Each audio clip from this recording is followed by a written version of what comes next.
here with SCI-Arc channel at Honor Fraser Gallery. My name is Corrina Peipon, and I'm here with Rocklen.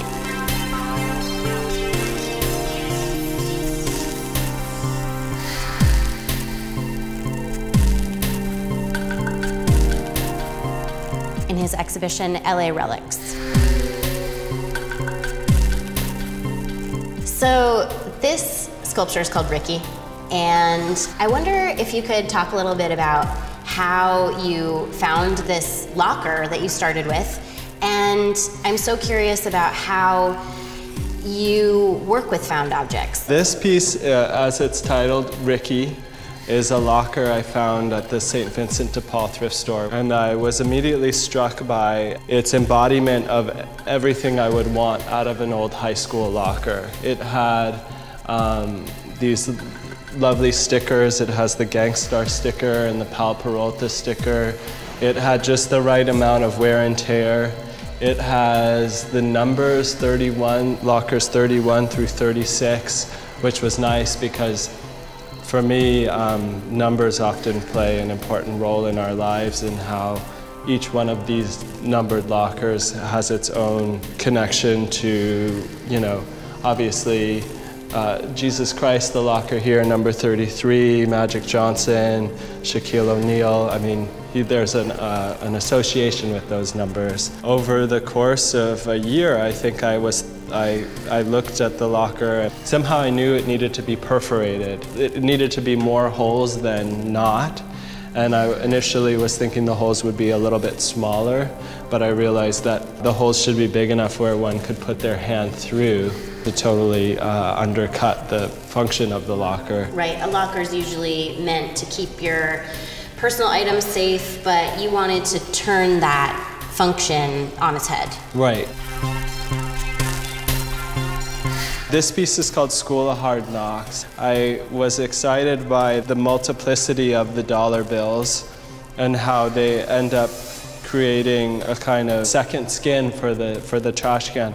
But I was also interested in the dollar bill's ability to remain its own object, like to retain its own objecthood. I wonder if you could talk about how found objects kind of already have a story when you find them. Seeing these trash cans on the side of the road is something we're all familiar with, especially in LA.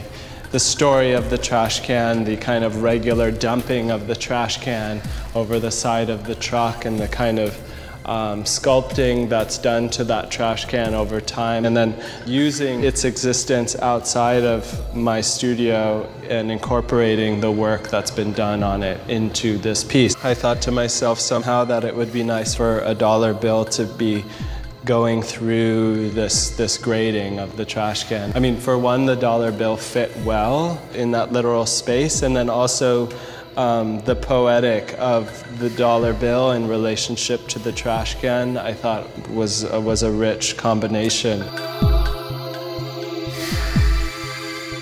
The Rocklen suite is such an interesting sculpture because it's 10 sculptures as individual artworks, and then it's one overall piece entitled the Rocklen Suite. So that suite of 10 sculptures is stoneware casts of 10 pieces of your wardrobe. I thought it would be really lovely to start casting folded shirts in porcelain and firing them and have them hang on the wall, and I thought they operated quite beautifully as both sculpture and almost as painting. For this series, I've gone back in and found which ones I could do in color using this method, which is a process using mason stain. And that was really critical because the color, instead of it being on the surface, is actually embedded in the material of the pieces. They become somehow an image and a sculpture at the same time in that way. I was really excited by them feeling like they were real shirts. Despite the fact that they're so flat, they still felt like it was the entire object was there. They were able to function as sculpture. So these sculptures, the umbrella title for them is LA Relics. Relic is a word often associated with a kind of religious object. And I thought that in my treatment of the objects in this show, I feel like there is always a sense of reverence. I'm always feeling so much like, it's this one, like this one is so perfect or so beautiful. And then there's the sense of them being from another time. It's a bit of an oxymoron, like LA, Relic. It's interesting that you've chosen to use ceramics and that you've also, as a result, paid homage to the history of ceramics. These pieces are based on a technology where I'm able to print out in glaze images, and then I'm able to glaze those images onto the flat fronts of these sculptures. The image will endure just as long as the ceramic that it's affixed to. There's a sense of these being able to travel through time. So you start with a digital image that you make into a decal, and you then sculpt another image on the other side of the object. So as viewers, we get to experience two images, and in a way, we get a third image, which is seeing the entire sculpture in the mirror at the same time as we're seeing it in person in space.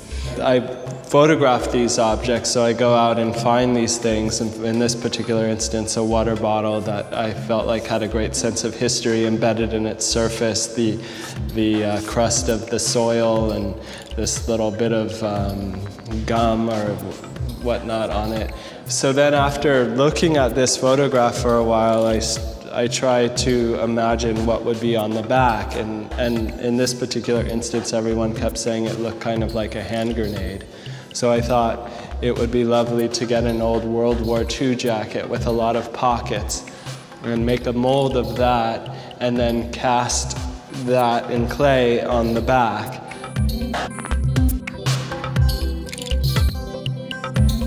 You've often used tiles in your sculptures. Tiles have been a big part of my practice for a long time. It started with the sense of mosaics having time embedded in them. This piece, it's called Body of Work. I cast my entire wardrobe in porcelain, and I had all these plaster molds. I just realized I could make tiles from those molds. The whole exhibition touches on ideas of social space, the differences between private and public space. This piece in particular, because it's a shower, the shower is such an intimate place. There is a lot of love hours that are embedded in these objects, being my wardrobe. Like with the wardrobe, there's the great Charles Ray, who has that lovely photographic series of him in all his clothes. Right. Titled All My Clothes. Yeah, and then there's the pathos in Jos van Otter's photographs of all his clothes on the roof of his house in Venice. I'm attracted to maybe that space between Charlie and Jos van Otter, where there's like a little more pathos in the thing. It's less indexical and kind of more, touching. Thank you so much, Rai, for talking to us about your exhibition, LA Relics. Of course, it's been a true honor and a pleasure. Es que dejamos las preguntas que a veces que tenemos que saber